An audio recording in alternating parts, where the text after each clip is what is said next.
gotta talk about it, fellas. I mean, you made some good points about Marshawn and stuff like that. But regardless of all of the things they need to do in the off season for offense and defense, it still came down with 26 seconds left in the game. Seattle is down by 4, 28-24 to New England. Need a touchdown. They need a touchdown. Jermaine Curse, he catches that ball, bobbles it into the red zone. At the 5-yard line, and then he run. And then your bread and butter beast mode. Marshawn Lynch, he rumbles, stumbles to the wall. Right, gets what you want. Right? I thought he was going to score. I thought that was the game there. Yeah. So now I painted the pictures for those that was living under a rock. Right. Just returned from Mars. So people, it is 2nd and 1. It's 2nd and goal on the 1 yard. On the 1. You have 26 seconds left. Everyone in the world, I am hard pressed to find 2 people that were not part of the teams that were watching that game for them to tell me that they expected what transpired. So what transpired? The most epic of sells. I think honestly though, there is more drama in that though in the space between Marshawn Lynch's 4 yards rushing and then that epic field play than the entire game. First, there's a timeout call by Seattle to come up with what play they're going with. And as you hear certain analysts say, but I think it was between Trent Dilfer and Steve Young. Right. It's like they said between each other, they don't know what they plan to come out. And from the time they take the field and they come up with a three-way receiver set, it's like, huh? According to Pete Carroll, he reasoned that they were still going to run out of that formation. The problem is when they came out in that 3 receiver set, and Patriots never left their goal line formation. They didn't come out their big package. I think that was an error coming out the 3 receiver set. Even if they came out with a 3 wide set, and the Patriots don't move, I do not care. Well, I mean, but the thing about that play. Well, hold on. This is the thing about that play. They came with a 3 receiver set, right? Then they sent one of the receivers on the right side in motion. It's clear that and the thing is, New England was in such. I don't know what they were weren't even set. They were just set because the man, he followed the guy in motion, but then he went in the middle and he was like, I don't know what to do. Should I go? Should I stay? I know Marshawn will run this ball. And I'm thinking, at first I thought it was a run to the right for the strong side, but then I'm saying that left side is wide open. No, Marshawn Lynch rumbled the whole game for yards. 24 carries for Buffalo too. That's at least four. But the point of the matter is the amount of extra yards he gained for you was, to me, immeasurable. And to me, I can ask Mark this: why do you think is a case where, I mean, what do you think Pete Carroll was thinking? What do you think Darrell Bevel was thinking? I can tell you what he thought, because after the game he was saying, this is something I want to bring up too.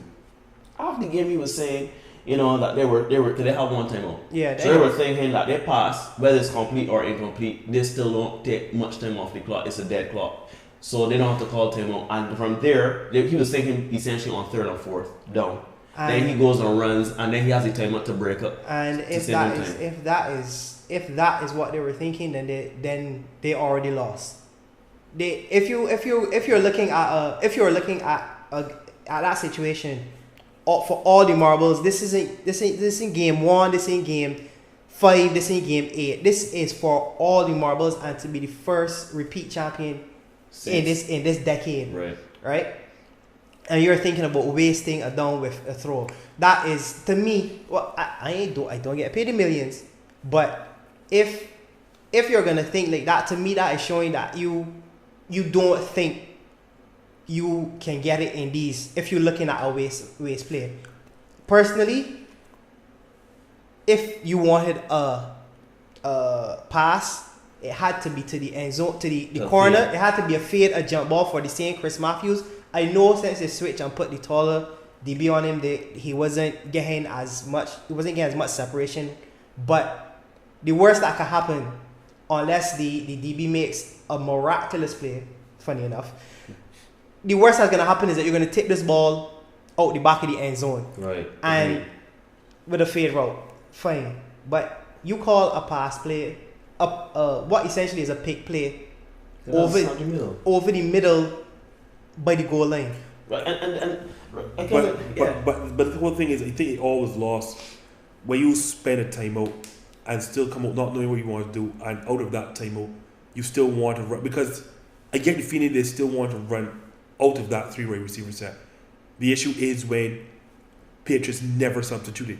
They never substituted to match up properly. Yeah. Funny enough. So their big package in, and they, let me say, the it started wrong with the formation first of all, but then I understand the play call, because if you start wrong with the formation, then you can't now run, because at the end of the day, then you're outnumbered at the line of scrimmage. It's clear. Yeah. So Marshawn Lynch is just rushing into Wilford or company with nowhere to go. By doing that, then you've taken out the option of a read option as well. So the play call, no, I don't want to say understandable, but for the ignorance of the formation itself, the play call matches the ignorance. Yeah. Still though, it is an execution league, and you have to execute. Even the pass was bad. So let's say the play call is atrocious. There's no ifs, ands, and buts about it. The thing is even worse. The formation you came out of is even worse. Yeah. Nonetheless, you gotta make it work, and as correctly said, if Russell Wilson connects on that pass, we're not going to talk about the play call. We're going to talk about how aggressive Darrell Bevel was and how they win. First thing first, as I said, Jermaine Kearse is just awful.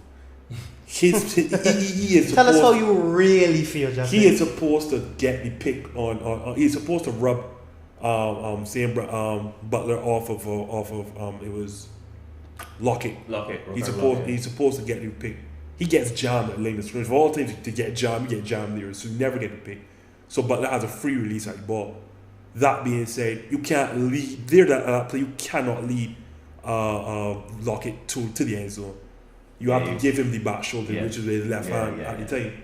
But you lead him in. And again, as bad as the play call is, as bad as the passes, I do not want to take away anything from Butler. You're undrafted rookie. And that's the biggest play of your life. You're not going to make any plays any bigger than that. He instinctively jumps the rope because he said they know when they come out in three receiver sets along the goal line what they're looking to do, like in breaking rope. He jumps it perfectly.